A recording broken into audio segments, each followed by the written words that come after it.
Baik, kami dari kelompok 6 akan menjelaskan tentang media sosial sebagai media kesehatan.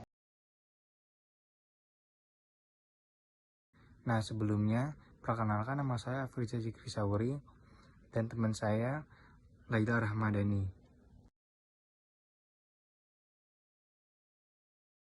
Di zaman sekarang, tidak dapat ditampik lagi bahwa kehidupan manusia saat ini sangat berhubungan dengan media sosial. Media sosial memegang peran yang penting di hampir segala lini masyarakat, mulai dari mengirim pesan kepada teman, berbagi informasi, hingga mencari suatu informasi yang sedang hangat di masyarakat. Jadi, tak heran lagi apabila ada yang menyebutkan bahwa media sosial telah menjadi salah satu kebutuhan penting hampir setiap orang. Media sosial dapat dipahami sebagai suatu platform digital yang menyediakan fasilitas untuk melakukan aktivitas sosial bagi setiap penggunanya. Beberapa aktivitas yang dapat dilakukan di media sosial, misalnya yaitu melakukan komunikasi atau interaksi hingga memberikan informasi atau konten berupa tulisan, foto, dan video. Berbagai informasi dalam konten yang dibagikan tersebut dapat dibuka untuk semua pengguna selama 24 jam penuh. Nah, dunia IT memang memiliki banyak manfaat, namun masih memiliki beberapa kendala. Nah, khususnya untuk di Indonesia. Kendala tersebut seperti masih belum optimalnya internet.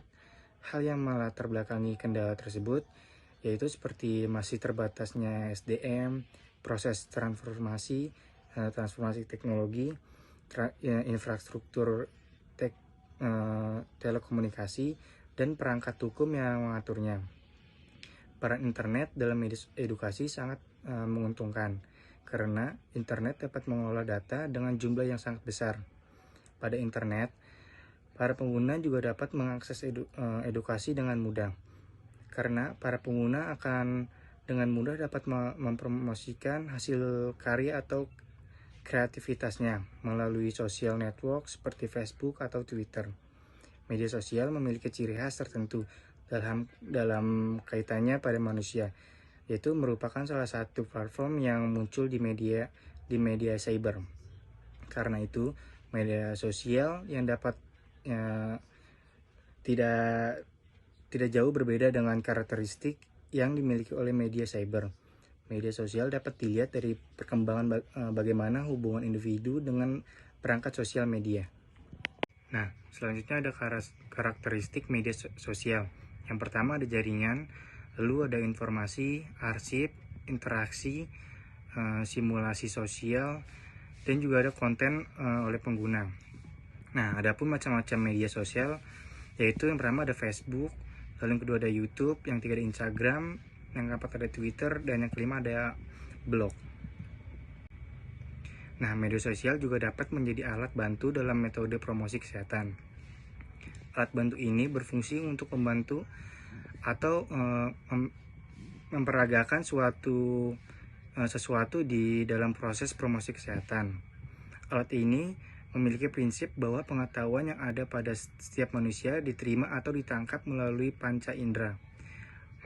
Maka semakin banyak 200 indera yang digunakan untuk menerima sesuatu, maka semakin banyak juga informasi yang diperoleh. Alat tersebut disebut media promosi kesehatan karena alat-alat tersebut digunakan untuk mempermudah penerima pesan-pesan kesehatan bagi masyarakat atau klien berdasarkan fungsinya sebagai penyalur pesan-pesan kesehatan. Media ini dibagi menjadi 3, yakni media cetak, media elektronik, dan media papan. Nah, media sosial mendeskripsikan teknologi online dan kebiasaan orang-orang yang menggunakannya untuk berbagai pendapat, wawasan, pengalaman, serta pandangan. Pada sosial media ada beberapa aplikasi media sosial yang dapat digunakan dalam bidang kesehatan. Yang pertama ada Facebook. Facebook merupakan salah satu situs jaringan sosial yang sangat populer di dunia serta menjadi situs penting di berbagai negara. Banyak orang yang menggunakan Facebook untuk menyebarkan informasi kesehatan.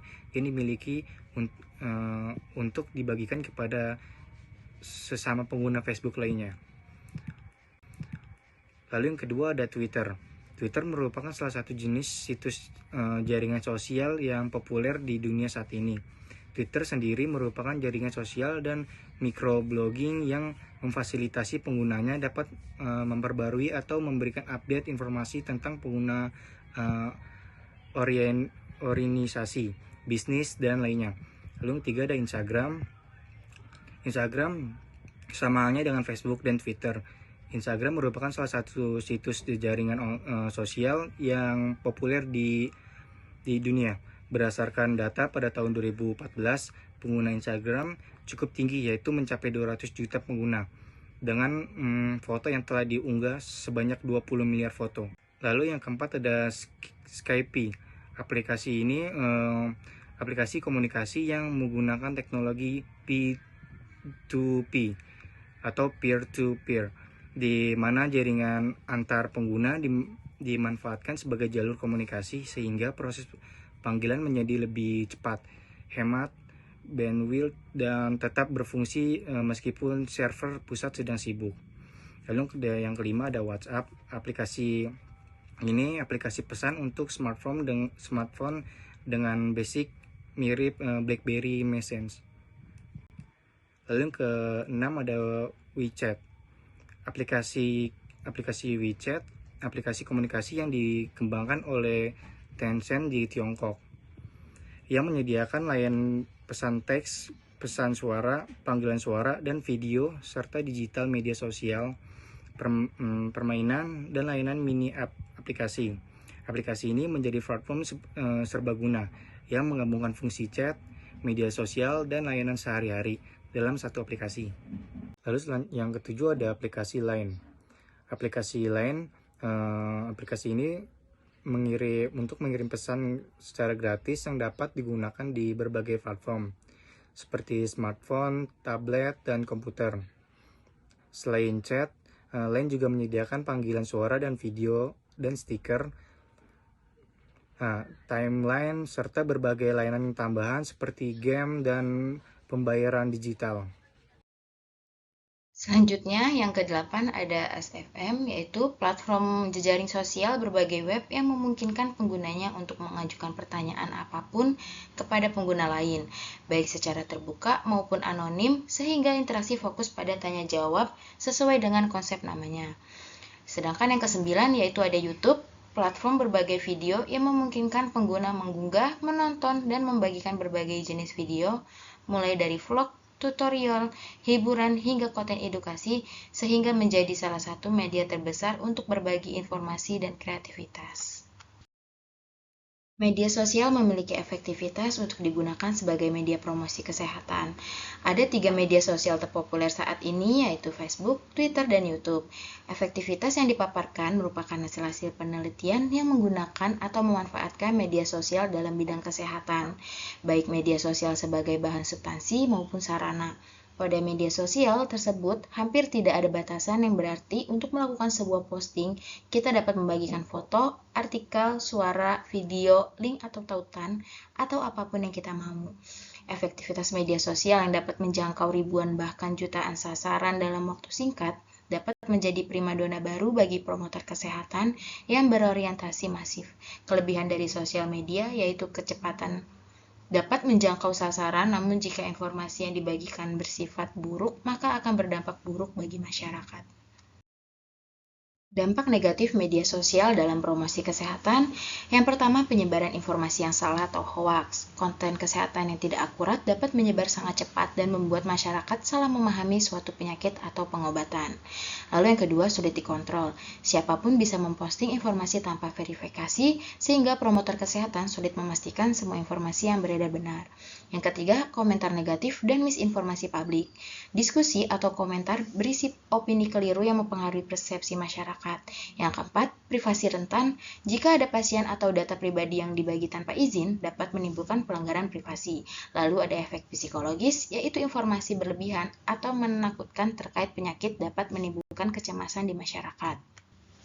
Lalu manipulasi dan bias konten dapat dibuat untuk kepentingan tertentu, bukan benar-benar untuk edukasi kesehatan. Lalu tidak semua sasaran memiliki akses yang sama. Kelompok usia lanjut, masyarakat di daerah terpencil, atau mereka yang kurang melek digital mungkin tidak menerima informasi dengan baik. Lalu ada konten cepat tenggelam, yaitu informasi kesehatan yang penting bisa tertutup oleh konten hiburan atau berita lain yang lebih viral. Lalu ada ketergantungan pada algoritma, seperti informasi mungkin tidak muncul pada semua pengguna karena algoritma platform menentukan siapa yang melihat konten, akibatnya jangkauan bisa tidak merata. Selanjutnya ada gangguan fokus masyarakat. Media sosial penuh distraksi sehingga pesan kesehatan bisa terabaikan karena bersaing dengan banyak konten lain. Lalu ada risiko penyalahgunaan oleh pihak tidak bertanggung jawab. Ada pihak yang memanfaatkan media sosial untuk menjual obat palsu, produk kesehatan legal, atau layanan medis tanpa izin. Upaya pencegahan dampak negatif media sosial. Yang pertama, memastikan informasi akurat dengan memverifikasi sumber sebelum dipubliskan. Yang kedua, menggunakan bahasa yang jelas, tidak menimbulkan salah tafsir. Yang ketiga, memantau komentar dan interaksi, serta menindaklanjuti hoaks atau informasi keliru yang muncul. Yang keempat, menjaga privasi dan kerahasiaan data, tidak membagikan identitas atau foto pasien tanpa izin. Yang kelima, mencantumkan sumber terpercaya seperti Kemenkes, WHO, atau referensi ilmiah. Yang keenam, meningkatkan literasi digital masyarakat agar lebih kritis dalam menerima informasi kesehatan. Yang ketujuh, menggunakan akun resmi dan kredibel agar informasi lebih mudah dipercaya. Yang kedelapan, menggugah konten positif, edukatif, dan konsisten untuk mengimbangi potensi misinformasi. Yang kesembilan, berkolaborasi dengan tenaga kesehatan atau ahli untuk memastikan keakuratan konten. Yang kesepuluh, membuat konten yang menarik dan mudah dipahami seperti infografis atau video edukatif untuk mengurangi salah persepsi. Dari materi yang sudah kami jelaskan, kesimpulannya yaitu media sosial kini menjadi bagian penting dalam kehidupan masyarakat karena memudahkan komunikasi, berbagai informasi, dan mengakses berbagai konten kapan saja. Dalam bidang kesehatan, media sosial sangat efektif digunakan sebagai sarana promosi karena mampu menyebarkan pesan dengan cepat dan menjangkau jutaan pengguna. Beragam platform seperti Facebook, Twitter, Instagram, YouTube, hingga WhatsApp mendukung penyampaian informasi kesehatan melalui teks, foto, maupun video. Namun, pemanfaatan media sosial masih menghadapi tantangan terutama di Indonesia, seperti keterbatasan kualitas internet, SDM, infrastruktur, serta perangkat hukum yang belum optimal.